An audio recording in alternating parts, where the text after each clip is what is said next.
ইয়াতে আমি কিছুমান ঘৰুৱা বস্তু বনোৱাৰ কাৰণে প্ৰশিক্ষণ দি আছোঁ।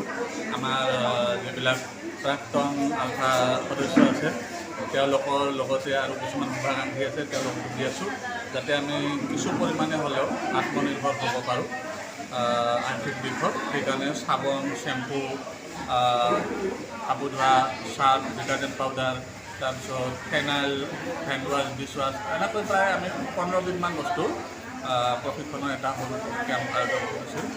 আমাৰ সকলোৰে মনোৰঞ্জন কেন্দ্ৰৰ পৰা মহিলাৰ লগতে তেওঁৰ বন্ধু বান্ধৱ দিয়ে। তো হ'লেই প্ৰায় আমাৰ সকলোৱে হ'ল। ইয়াতে কিছু পৰিমাণে কেমিকেল থাকিবই, নহ'লেতো বস্তু এইবিলাক বনাব নোৱাৰে, কিন্তু আমি সেইটো বস্তুৰ ওপৰত বেছি গুৰুত্ব দিছোঁ যাতে মানুহৰ লোকচান নহয়। এনেকুৱা কিছুমান চব যিবিলাক কেমিকেল থাকে সেইবিলাক ব্যৱহাৰ কৰিছোঁ যাতে কোনো ধৰণৰ শৰীৰৰ লোকচান নহয় বা এই নহয়।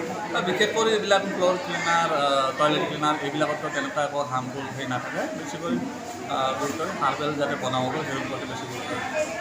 ধেমাজি জিলাৰ প্ৰাক্তন আলফাৰ জিলা সমিতিখনে ধেমাজি জিলাৰ মহিলাখিনিক সবলীকৰণৰ ওপৰত গুৰুত্ব আৰোপ কৰি এই ট্ৰেইনিং কেম্পটো কৰিছে, যাতে এই ট্ৰেইনিং কেম্পটোৰ যোগেদি তেওঁলোকে আত্মনিৰ্ভৰ হ'ব পাৰে। আজি আমাৰ গুৱাহাটীৰ পৰা আমি এই ট্ৰেইনিং কেম্পটোৰ কাৰণে পংকজ পাঠকক নিমন্ত্ৰণ জনাই আনিছোঁ।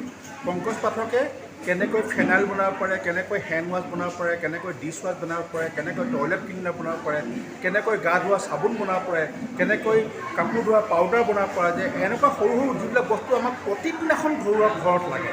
এই বস্তুবিলাক এতিয়া আমাৰ নিজস্ব এখন বজাৰ নাই, আমি চব বাহিৰৰ পৰাহে আমি কিনো। গতিকে এই ক্ষুদ্ৰ ক্ষুদ্ৰ উদ্যোগবিলাক আমাৰ মহিলাবিলাকৰ যোগেদি ক্ষুদ্ৰ উদ্যোগবিলাক প্ৰতিষ্ঠা কৰি বজাৰ দখল কৰা এটা প্ৰক্ৰিয়ালৈ আমি যাবলৈ বিচাৰিছোঁ। আৰু তাৰ ওপৰতে আজি গোটেই ট্ৰেইনিংটো দিয়া হৈছে। আৰু আমি আশা ৰাখিছোঁ যে অহা 1 মাহ বা 1.5 মাহৰ পিছতেই ধেমাজি জিলাৰ সদৰত ধেমাজিৰ মহিলাসকলে প্ৰডাকশ্যন কৰা phenyl, hand wash, dish wash, চাবোন এই 4টা বস্তু ৰাইজৰ মাজত উপলব্ধ হ'ব। আৰু ৰাইজে এই বস্তুখিনি ক্ৰয় কৰি এই মহিলাখিনিক যাতে স্বাৱলম্বিতাৰ বাটত উৎসাহ দিবৰ কাৰণে সহযোগ কৰিব বুলি আমি আশা ৰাখিছোঁ। আমাৰ উদ্দেশ্য যে বজাৰ দখল কৰা আৰু মহিলাসকলক লগতে পুৰুষসকলক আত্মনিৰ্ভৰ কৰা। আজি কেৱল মহিলাসকলৰ ওপৰত আমি কৰিছোঁ, ইয়াৰ পিছত অন্যান্য সৰু ইণ্ডাষ্ট্ৰীবিলাকৰ ওপৰত ভিত্তি কৰি আমি পুৰুষবিলাককো ট্ৰেইনিং দিবৰ কাৰণে চেষ্টা কৰিম।